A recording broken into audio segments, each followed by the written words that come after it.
My name is Beth Bowman, and I will be doing a case study analysis presentation on PepsiCo's diversification strategy in 2014.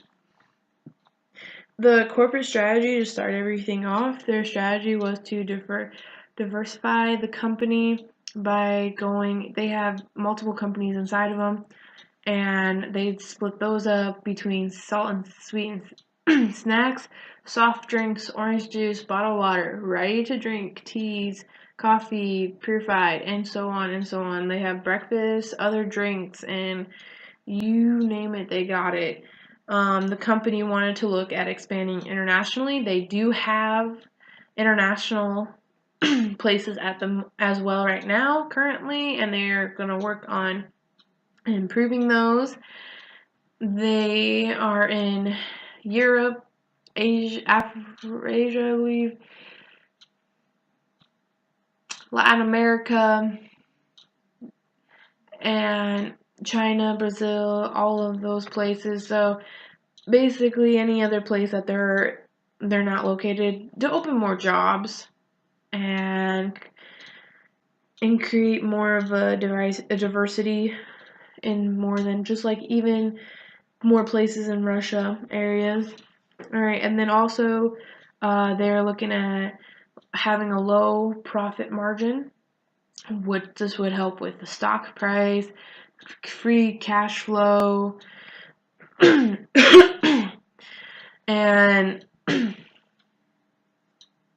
profits overall with the net revenue, operating expenses. And for each business segment, the marketing strategy was they have Frito-Lay, pretty popular name as of 2014. Their strategy was mostly to market it as a snack food, like an upscale restaurant type of snack food. Quaker, also known as Quaker Oats, marketed as cereals, ready-to-eat cereals, rice and pasta dishes, granola, healthy snacks. Just trying to get it out there. That's kind of one of their low profit brands.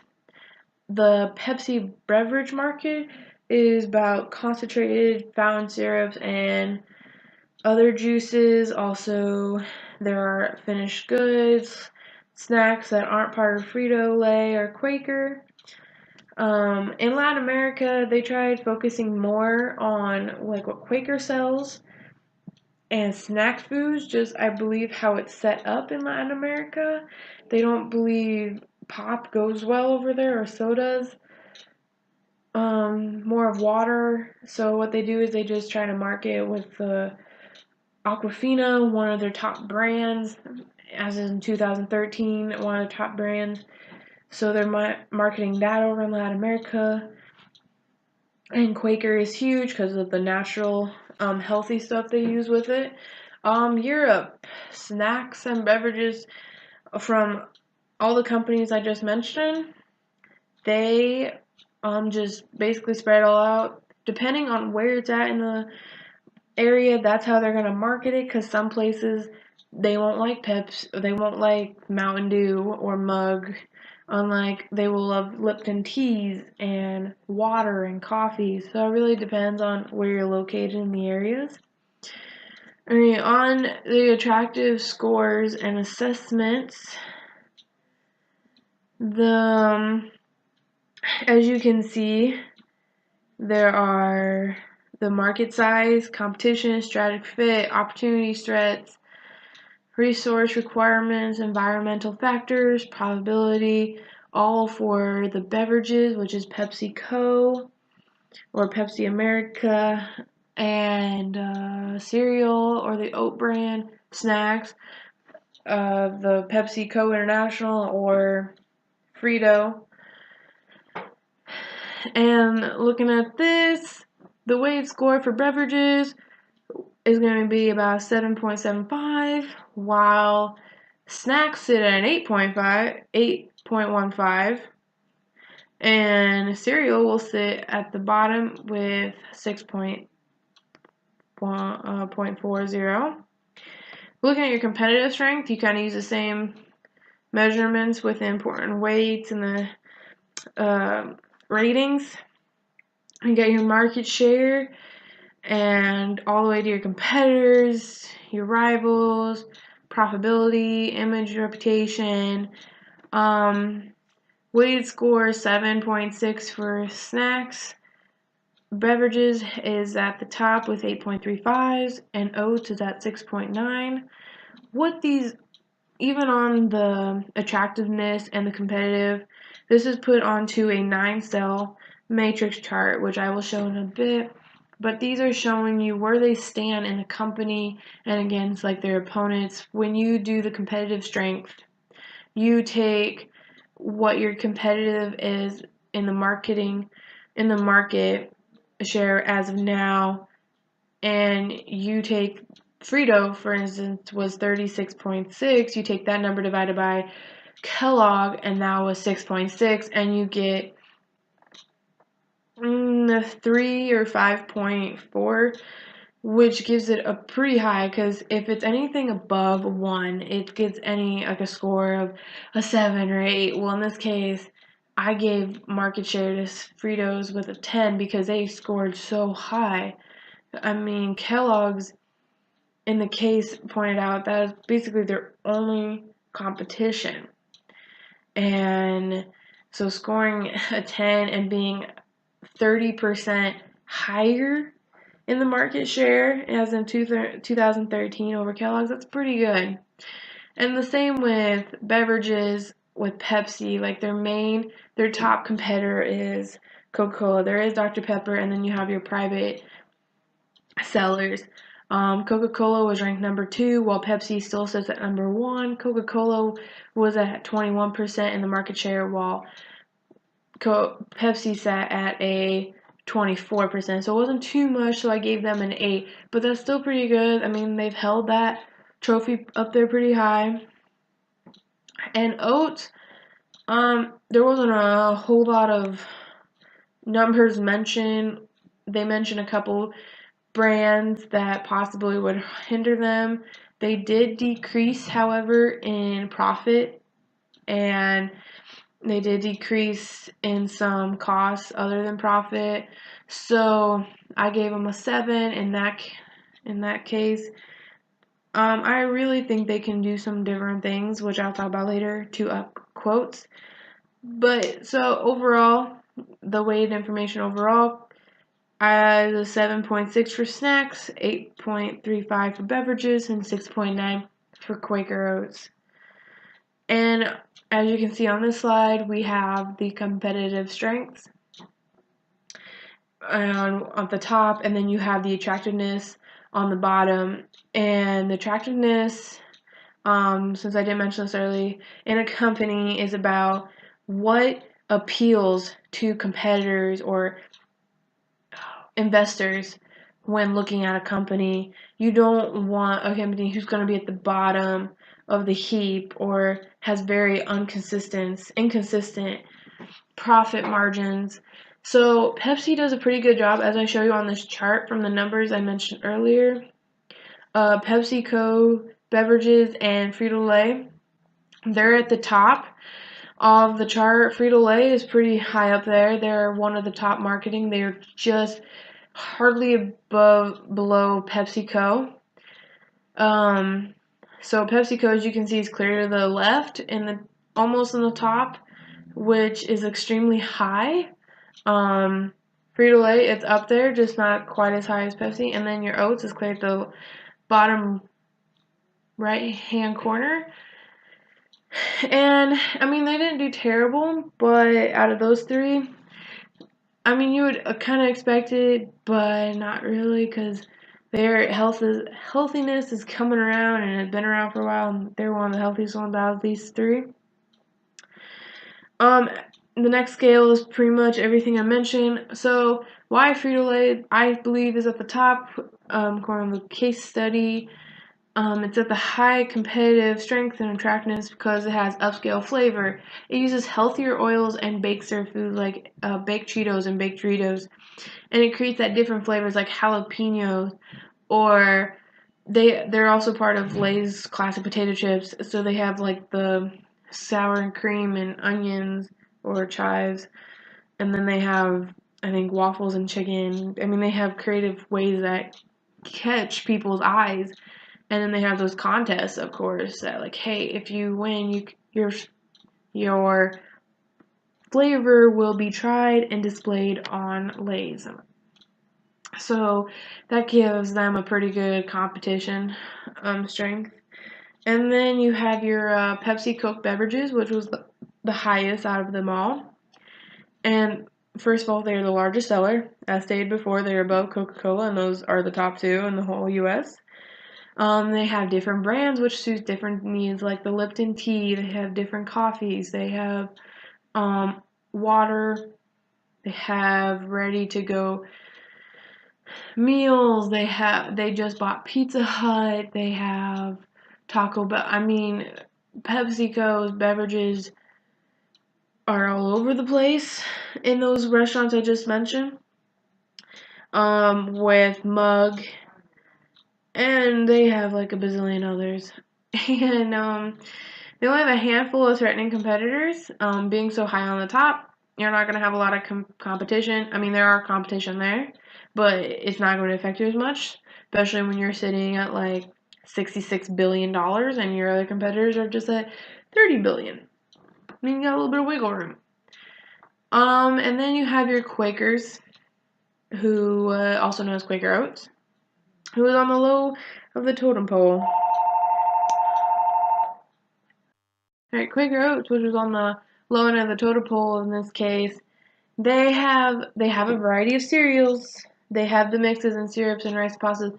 Unfortunately, when they have all this stuff, they also have bigger competition. Like if you go to Walmart or if you go to Sam's Club or any of those places, they have multiple of brands. Now, Quaker does own a couple brands of their own. Well, Pepsi owns Quaker, and they also threw in some extra brands with Quaker.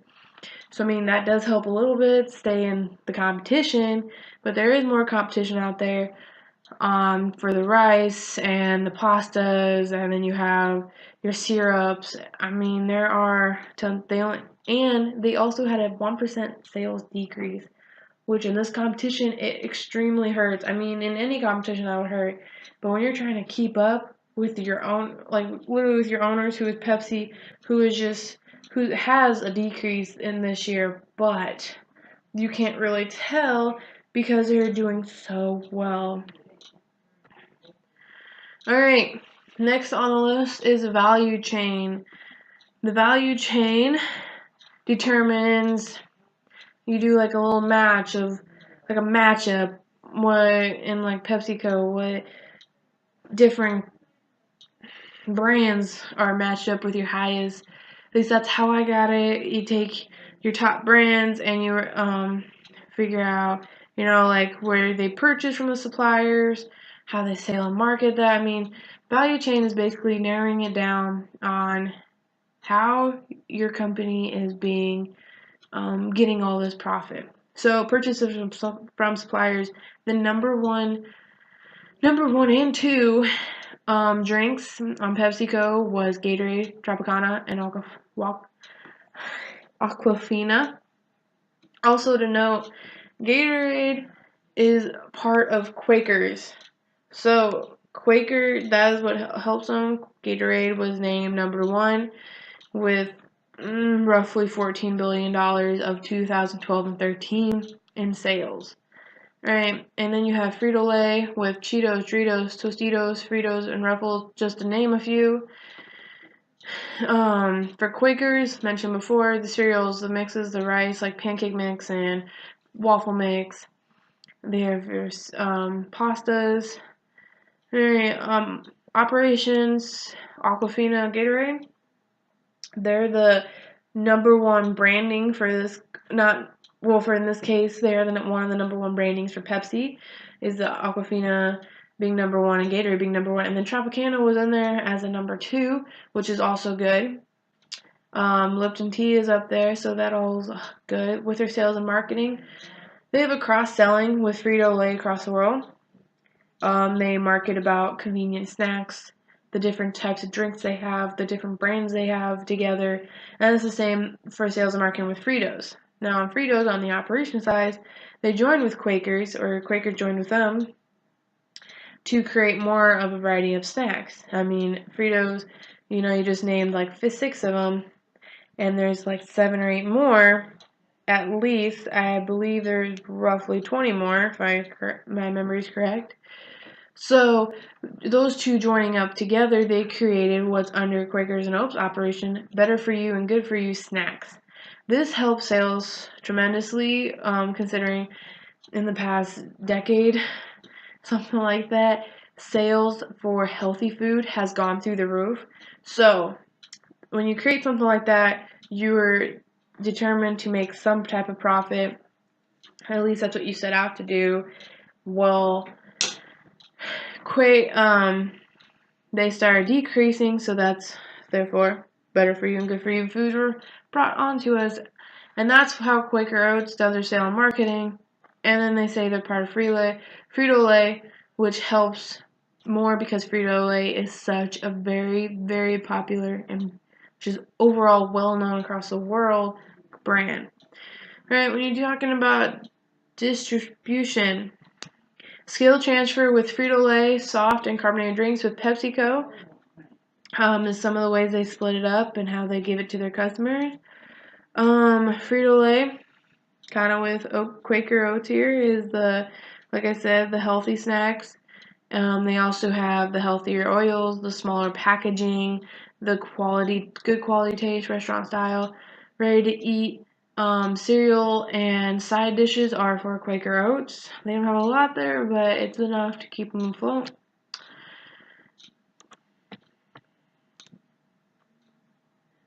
Alright, the profile on Good Resources. They're good resource fit for, as I can see in the 2014, they have a steady cash flow, which generates the cash cows and has a promising cash hog business or businesses. Frito-Lay, looking in 2013's free cash flow was roughly 3.9 mil. Quaker, 630 mil, roughly in those. Then you have Pepsi International, 3.35 mil, and then you have PepsiCo with 3.16 mil. So as you can tell, Quaker, they're not quite up there, but they are making a profit, and that's the most important. Alright, and overall, based on information before, PepsiCo to continue to succeed in many years to come. Like the year before in 14 was roughly an average year with some up and down. They did decrease a little bit from 13 to 14, and then they were having international decreases. They were able to stay in the top of the competition, providing those snacks and beverages. Although I recommend, if they want Quakers to succeed and top their rivals, they should advertise them more, as much as they do with their Pepsi drinks and their Frito brands. I feel that would help extremely. Something, that little step does nothing, but that little step turns to big plans for anything and everything. Also, if they would continue to add brands to Quaker Oats or create different products with Quaker Oats, that can help tremendously with some profit increase. In the end of 2014, PepsiCo was able to pay about 15 mil. That's what I got from the text, to the shareholders. Now in 13, they were paying 53 mil combined with 12. So they're not doing not too bad, depending what they did in 15. So far that's all looking good. Some strategic actions I think they should take. The Noki, the man that they brought, he did fantastic jobs. Like, he really did he increased it 90%, and the beverages alone was 50%. So increase in profit revenue, that was incredible. But I think he should look into adding more restaurants. They've added Taco Bell, KFC, and Pizza Hut, as much as I know.